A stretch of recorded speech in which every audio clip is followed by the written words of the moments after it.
وہ آنکھیں کسی اور کی نہیں، سردار شمس بدر لغاری کی تھی۔ ایمبولینس بلاؤ۔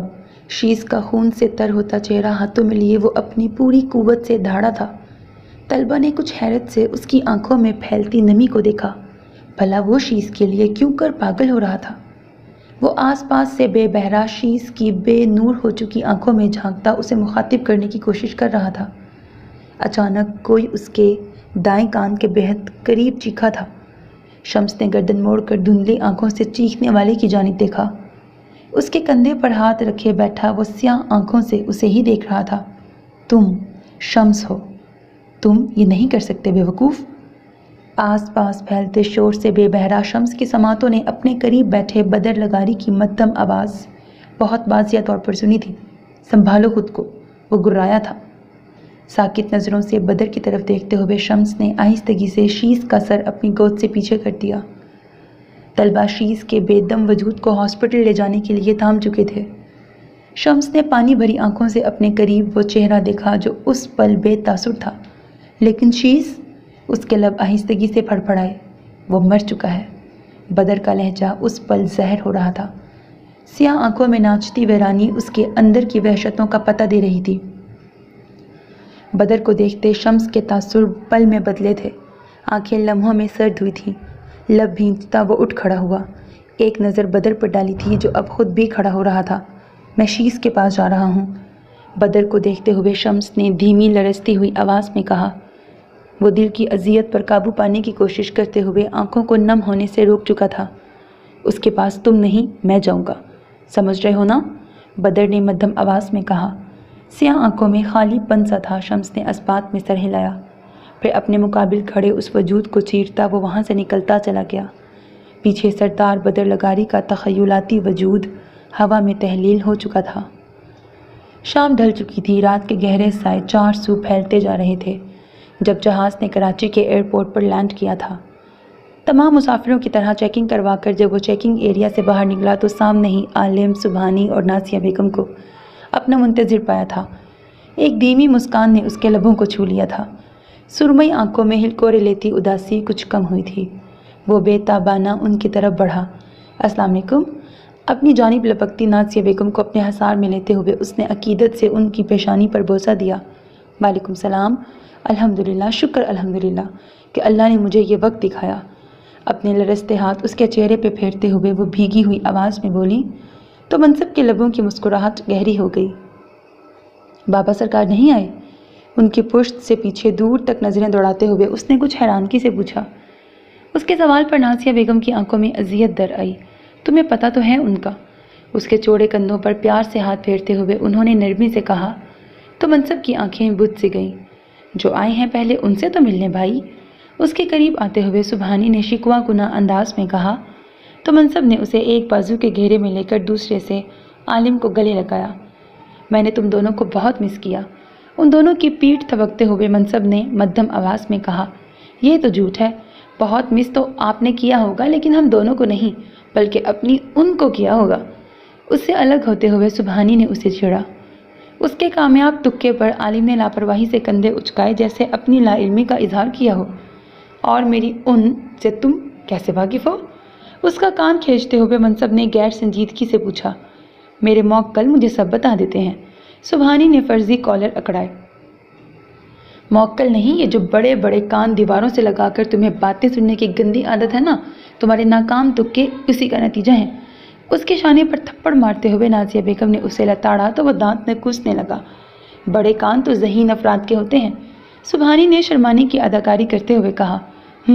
پھر تو تمہیں ہمارے ساتھ نہیں چڑیا گھر میں اپنے ہم شکل ہاتھیوں کے ساتھ رہنا چاہیے۔ اسے بازو سے پکڑ کر اپنے ساتھ گھسیٹتے ہوئے عالم نے کافی سنجیدگی سے کہا تو منصب بے اختیار مسکرایا۔ سوٹ کیس کا ہینڈل تھامے وہ نازیہ بیگم کو خود سے لگاتا آگے بڑھ گیا۔ عالم اور سبحانی اس کے پیچھے پیچھے ہی تھے۔ ان کے لبوں کی مسکراہٹ سمٹ چکی تھی، آنکھوں کی شوخیاں معدوم ہو چکی تھیں۔ اگر بھائی نے پوچھ لیا تو پھر؟ سبحانی نے نہایت مدھم آواز میں عالم سے پوچھا۔ ابھی اسے گھر تو جا لینے دو، عالم نے سنجیدگی سے کہا۔ تبھی ان دونوں کے کانوں میں منصب کی آواز پڑی تھی۔ اماں، علیشہ کہاں ہے؟ وہ کیوں نہیں آئی؟ اس کے سوال پر نازیہ بیگم کے چہرے کی رنگت بدلی تھی۔ عالم اور سبحانی نے بے اختیار ایک دوسرے کو دیکھا تھا۔ میں پڑھنا چاہتی ہوں۔ ان کے سامنے سر جھکائے کھڑی وہ مدھم آواز میں بول رہی تھی۔ اس کی بات پر ولید عالم شاہ نے سنجیدہ نظروں سے اس کی جانب دیکھا۔ بلا شبہ وہ اسے کبھی انکار نہیں کر سکتے تھے، لیکن اس کی اس خواہش کو پورا کرنا کیا اس کے لیے سود مند تھا؟ شادی میں چند ماہ ہی تو رہ گئے ہیں، مجھے اچھا لگتا اگر تم شادی کے بعد اپنی تعلیم کا سلسلہ دوبارہ شروع کرتی تو۔ نرمی سے مسکراتے ہوئے ولید عالم شاہ نے بڑے سبھاؤ سے انکار کیا تھا۔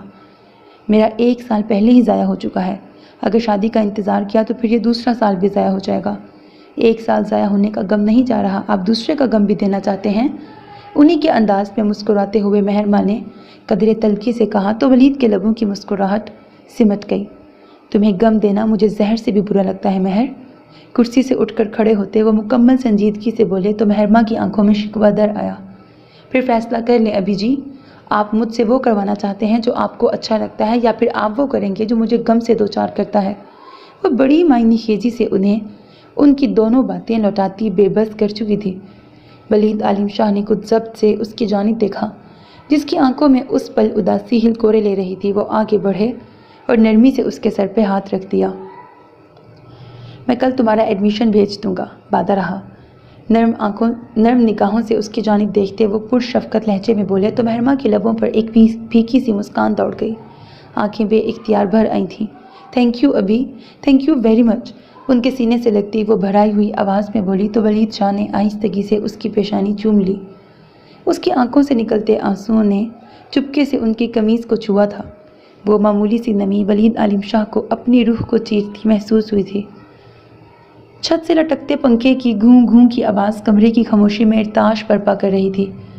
مہرماں کو گود میں لیے بیٹھی وہ مدھم آواز میں اسے لوریاں دیتی سلانے میں کافی حد تک کامیاب ہو چکی تھی۔ گزشتہ 2 سالوں کا ریکارڈ برقرار رکھے ہوئے وہ اس کے وجود سے بے نیاز سا مسحری پر لیٹا ہوا تھا۔ ساکت نظریں چھت کو تکتی کسی غیر مرئی نقطے کو گھور رہی تھیں۔ سماعتیں اس کی مدھم آواز کی جانب ہی متوجہ تھیں جو مہرماں کے ننھے وجود کے ساتھ محو گفتگو تھی۔ 2 دن قبل اس سے تجدید نکاح کے بعد ولید شاہ نے اسے اپنے کمرے میں رہنے کا حکم دے دیا تھا، اور اندھے کو چاہیے ہی کیا تھا؟ فقط 2 آنکھیں، اور وہ بھی تو اس کی محبت میں اندھی ہی ہو چکی تھی کہ اس کی ناانصافیوں پر آنکھیں بند کیے بس سر جھکائے اس جرم کی سزا کاٹ رہی تھی جو اس سے نادانستگی میں سرزد ہوا تھا۔ طبیعت ٹھیک ہے آپ کی؟ مہرماں کو اس کے چھوٹے سے بستر پر لٹا کر وہ ہمت کرتی اس کی جانب آئی تھی۔ گزشتہ 2 دنوں میں وہ پہلی مرتبہ اس سے مخاطب ہو رہی تھی۔ میری طبیعت تمہارا مسئلہ نہیں ہے، اس کی طرف دیکھے بنا وہ کاٹ تار لہجے میں بولا۔ اس کی نظروں کی یہ بیگانگی دن بدن زہرا کو کھوکھلا کرتی جا رہی تھی۔ اس کا روم مقابل کی ایک نگاہ محبت کے لیے ترس رہا تھا، اور وہ تھا کہ پتھر بنا بیٹھا تھا۔ تھک گئے ہیں تو پاؤں دبا دوں؟ اس کے جواب کی تلخی پی کر اس کی پائنتی زمین پر بیٹھتی وہ اس کے پیروں کو نرمی سے چھوتے ہوئے بولی۔ اس کی انگلیوں کی نرمی اپنے پیروں پر محسوس کرتا وہ پل بھر کو سن سا رہ گیا۔ ولید فوراً اپنے پاؤں پیچھے کرتا اٹھ کے بیٹھا۔ کیا مسئلہ ہے تمہارے ساتھ؟ جا کے سو جاؤ، اسے بری طرح ڈانٹتا وہ اس بار بھی اسے دیکھنے سے اعتراض برت رہا تھا۔ سر میں درد ہے تو سر دبا دیتی ہوں۔ زہرا پر جیسے کوئی اثر نہیں ہوا تھا۔ مدھم آواز میں لرزتا لہجہ۔ ولید شاہ کے دل کو کچھ ہونے لگا۔ مجھے تمہاری ہمدردی کی ضرورت نہیں ہے، میرے سامنے سے ہٹو اور اپنی جگہ پہ جا کے سو جاؤ، ورنہ مجھ سے برا کوئی نہیں ہوگا زہرا نور۔ نظریں اس پر جمانے کی صحیح کرتا وہ سرد لہجے میں بولا تھا۔ بھنور آنکھوں سے نظر ملنے پر ولید شاہ کی نگاہیں ویران سی ہوئی تھیں۔ ماضی تیزی سے اس کی یادداشت کے پردے پر لہرایا تھا۔ وجود میں دوڑتا خون ابلنے لگا۔ بیوی ہوں میں آپ کی، اس لیے اپنے فرض پورے کرنے کی کوشش کر رہی ہوں، ہاتھوں کی انگلیاں مسلتے ہوئے اس نے کپ کپاتی ہوئی آواز میں کہا۔ ولید آنکھوں میں سرد مہری لیے اسے ہی دیکھ رہا تھا۔ پھر تو مجھ سے حقوق کی ادائیگی بھی چاہتی ہوگی تم؟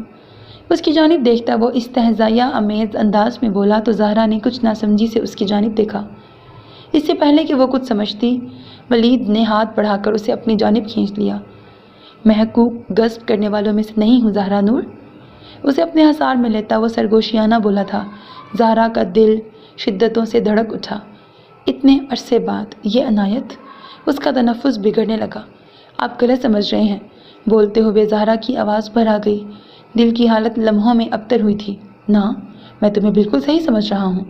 اس کے قریب ترین سرگوشی کرتے ولید شاہ کا لہجہ زہر ہو رہا تھا۔ تکیے پر سر ڈالتی زہرا کی آنکھوں سے 2 آنسو ٹوٹ کر آہستگی سے کنپٹیوں میں جذب ہوئے تھے۔ پہلی مرتبہ جب وہ اس کے قریب آیا تھا تب وہ اس کا نامحرم تھا اور آج محرم۔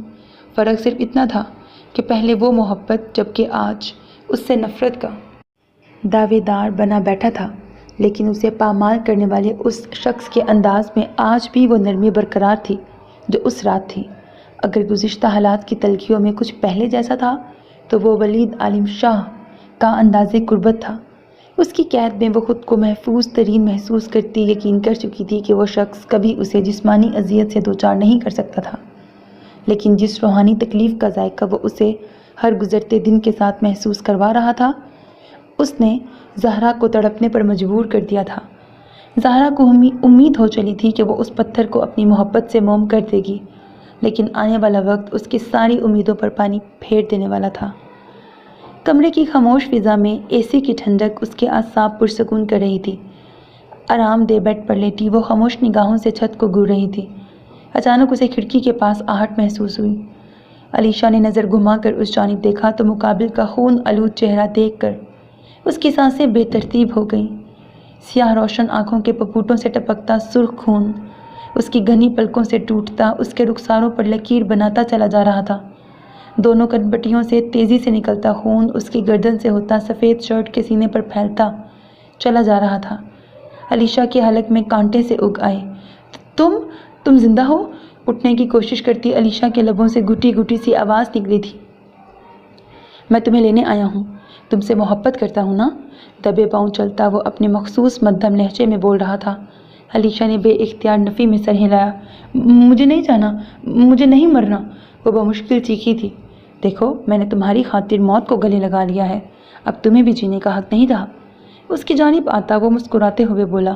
خون اسی رفتار سے بہتا اس کی شکل کو مزید خوفناک بنا رہا تھا۔ نہیں، میں نہیں آؤں گی، تم جاؤ۔ اٹھنے کی پوری کوشش کرتی وہ حلق کے بل چیخی۔ آؤ علیشا، آ جاؤ۔ وہ اس کے سر پہ آ کھڑا ہوا تھا۔ شیز کا خون آلود چہرہ اس کی نگاہوں کے بالکل سامنے تھا۔ علیشا نے نفی میں سر ہلایا۔ مارے خوف کے دل بند ہونے کو تھا۔ علیشا، آ جاؤ میرے پاس، میرے ساتھ۔ اس کے زرد پڑتے چہرے پر جھکتا وہ مسکراتے ہوئے بولا۔ علیشا نے پیچھے ہٹنے کی کوشش کی لیکن اس کا جسم برف ہو رہا تھا۔ شیز کا خون سے رنگین چہرہ اس کے بالکل قریب آ چکا تھا۔ علیشا کی بھوری آنکھیں پھٹنے کے قریب تھیں۔ نہیں، وہ پوری قوت سے چیختی اٹھ کے بیٹھ گئی۔ کیا ہوا بی بی؟ اس کے بیڈ کی پائنتی سے ٹیک لگائے زمین پہ بیٹھی بختاں اس کی چیخ سنتی فوراً نیند سے ہڑبڑائی تھی۔ خشک فضا میں اس کے پیشانی پر پسینے کے قطرے چمک رہے تھے۔ بختاں کے سوال پر علیشا نے اپنے چہرے پہ ہاتھ پھیرتے ہوئے کچھ سراسیمہ نگاہوں سے اس کی جانب دیکھا۔ تم کب واپس آئیں؟ خود کو سنبھالتی وہ بیڈ کراؤن سے ٹیک لگاتے ہوئے بولی۔ یہی کوئی ہفتہ ہوا ہے بی بی، کمبخت نے طلاق دے دی تو پھر اس گھر میں میرا کیا کام تھا؟ علیشا کے لیے جگ سے گلاس میں پانی انڈیلتی وہ جلدی سے بولی۔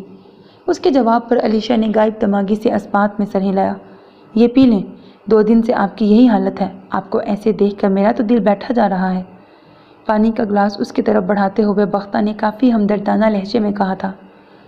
علیشا نے خشک لبوں پر زبان پھیرتے ہوئے اس کے ہاتھ سے گلاس لے لیا، پھر ایک ہی سانس میں وہ پورا گلاس خالی کر گئی تھی۔ سارنگ کہاں ہے؟ اپنے بال مٹھیوں میں جکڑتے ہوئے اس نے مدھم آواز میں پوچھا، لہجہ سلگتا ہوا تھا۔ 2 دن پہلے وہ اسے گھر لے آیا تھا۔ سارے راستے وہ ہوش و خرد سے بیگانہ رہی تھی اور جب ہوش آنے پر اسے شیز کا خون آلود چہرہ یاد آیا تو ڈپریشن کا شکار ہوتی وہ پھر سے اپنے حواس گنوانے لگی تھی۔ وہ نہیں جانتی تھی کہ شیز کے والدین نے سارنگ کے خلاف کیا اقدامات کیے ہوں گے۔ وہ فقط اتنا جانتی تھی کہ شیز کے قتل کی وجہ اس کا اپنا وجود تھا۔ انہیں تو جی بڑے سائیں نے کسی نامعلوم مقام پر بھجوا دیا ہے۔ شہیر بابا بھی انہی کے ساتھ ہیں، کیونکہ اگر سارنگ صاحب نہ ملے تو بڑے سائیں کو ڈر ہے کہ سردار شمون قصاص میں شہیر بابا کی جان لینے سے بھی دریغ نہیں کریں گے۔ بختہ نے آواز کو مدھم تر کرتے ہوئے کافی راز دارانہ انداز میں اسے بتایا۔ تایا سائیں کب آئے؟ اور ایسی بھی کیا ضرورت آ پڑی کہ وہ بزدل بھاگ گیا؟ ایک قتل ہی تو تھا، اس کے لیے تو ایسے جرم کر کے بچ جانا ہمیشہ آسان رہا ہے۔ زہر خون لہجے میں بولتے ہوئے اس کی آنکھوں میں سارنگ کے لیے نفرت در آئی۔ جس دن سارنگ بابا شہر میں قتل کر کے آپ کو یہاں لائے تھے، اسی رات آپ کے بابا سائیں نے بڑے سائیں کو صورتحال سے آگاہ کر کے واپس بلا لیا تھا۔ بختہ نے بڑی تندہی سے اسے اس کے سوال کا جواب دیا تھا۔ میں نے تم سے کچھ اور بھی پوچھا ہے بختہ، وہ کون سے خوف ہیں جس نے اسے بھاگنے پر مجبور کیا ہے؟ الجھن کا شکار ہوتی وہ چٹک گئی۔ خوف اسے نہیں ہے، خوف بڑے بھا اور تمہارے باپ کو ہے۔ سردار شمول لغاری کے پوتے کو قتل کر دینا کوئی معمولی بات نہیں ہے۔ اس کے کمرے میں آتی سندل بیگم نے اس کے بختہ سے پوچھے گئے سوال کا جواب دیا تھا۔ الجھن ہنوز علیشہ کی آنکھوں میں تیر رہی تھی۔ کون ہے یہ سردار شمول؟ بیڈ سے اترتے ہوئے اس نے ناسمجھی سے پوچھا۔ یہی تو تم دونوں کی غلطی ہے، تمہیں یہ نہیں معلوم کہ سردار شمول لغاری کون ہے، اور اس بیوقوف کو یہ معلوم نہیں تھا کہ تمہارے ساتھ ڈرامے میں کردار ادا کرنے والا وہ لڑکا شمول لغاری کا پوتا ہے۔ اس کے قریب آتی سندل نے کافی سنجیدگی سے کہا تو علیشہ نے بھویں اچکائیں۔ مطلب صاف تھا، وہ جاننا چاہتی تھی کہ سردار شمول لغاری کون ہے۔ سردار شمول لغاری ان 14 قبیلوں کا سردار ہے جن میں ہمارے قبیلے کا نام بھی شامل ہے۔ اس ظالم بڈھے کو تھر کے ہر گاؤں کی پنچایت میں سرپنچ کی حیثیت حاصل ہے۔ علیشہ کی طرف دیکھتے ہوئے سندل بیگم سلگتے ہوئے لہجے میں بولی۔ سردار شمول لغاری کا تعارف سن کر علیشہ کو معاملے کی سنگینی کا احساس ہوا تھا، لیکن ان کی اگلی بات سن کر اسے لگا جیسے اس کی ٹانگیں بے جان ہو گئی ہوں۔ اب اس کا بیٹا اور اس لڑکے کا باپ سردار بدر لغاری اس کی نشست سنبھالے بہت سے مقدمات کے فیصلے کرتا ہے۔ اس مقدمے کا فیصلہ بھی یقیناً اسی کے پاس جائے گا اور مجھے اس سے کسی اچھائی کی توقع نہیں ہے۔ صوفے پر بیٹھتی وہ پریشان زدہ سی آواز میں بولی تھی، جبکہ ان کے لبوں سے نکلے نام نے اسے بے جان سا کر دیا تھا۔ سردار بدر لغاری؟ وہ تو پہلے ہی میری جان کا دشمن ہے۔ اس کے حلق سے پھنسی پھنسی سی آواز نکلی تھی۔ پریشان ہوتی وہ واپس بیڈ پہ بیٹھ گئی۔ بختہ کسی ملازم کے بلانے پر کمرے سے جا چکی تھی، اور شیس بدر کا بیٹا نہیں ہو سکتا۔ شیس تو میری ایج کا تھا اور بدر مجھ سے شاید 10 یا 12 برس ہی بڑا ہوگا۔ ایک 10-12 سال کا لڑکا کیسے بن سکتا ہے؟ پوچھتے ہوئے علیشہ کی آنکھوں میں حیرت تھی۔ اس کے سوال پر سندل بیگم کے لبوں پر ایک طنزیہ مسکراہٹ در آئی۔ سردار شمول لغاری کہتے ہوئے ان کے چہرے پر نفرت بھرے تاثرات پھیل گئے۔ اس بڈھے نے اپنے بیٹے کو کھیلنے کی عمر میں اپنے پوتے کا باپ بنا دیا تھا۔ سندل بیگم نے مدھم لہجے میں اس پر انکشاف کیا۔ علیشہ کی آنکھوں میں سوالات بڑھنے لگے۔ بتاتی ہوں، ذرا غور سے سننا۔ ٹیک چھوڑ کر سیدھی ہو کر بیٹھتی سندل بیگم سنجیدگی سے بولی۔ علیشہ کی سماعتیں انہی کی جانب متوجہ تھیں۔ حیدر گاہ کے وسیع و عریض ڈرائنگ روم میں اس پل ایک ہی تلخ آواز اپنی پوری قوت سے چیخ رہی تھی۔ وہ ہاتھ پشت پر باندھے بت بنے اس عورت کے سامنے کھڑا تھا جس سے اپنے سامنے بلند آواز میں بات کرنے کی جرأت وہ 10 سال پہلے ہی چھین چکا تھا، لیکن شیس کی موت نے ردابہ لغاری کو پاگل کر ڈالا تھا۔ لارج سائز گرے صوفوں میں سے ایک پر براجمان سردار شمول لغاری اس پل خاموش تھے۔ آپ ایسا کیسے ہونے دے سکتے ہیں؟ کیسے ہونے دیا آپ نے؟ اتنی لاپرواہی، اس قدر نااہلی کی توقع مجھے آپ سے کبھی نہیں تھی۔ اس کے سامنے کھڑی وہ روتے ہوئے چیخ رہی تھی۔ ڈرائنگ روم کے دروازے پر کھڑے ملازمین سر جھکائے اس تماشے سے بے بہرا نظر آ رہے تھے۔ مجھے بتائیے شمس، سمجھائیے مجھے، آپ کی وہاں موجودگی کے باوجود کوئی کیسے میرے بیٹے کو چھو سکتا ہے؟ کیسے میرے بیٹے کی جان لے سکتا ہے؟ جواب دیجیے مجھے۔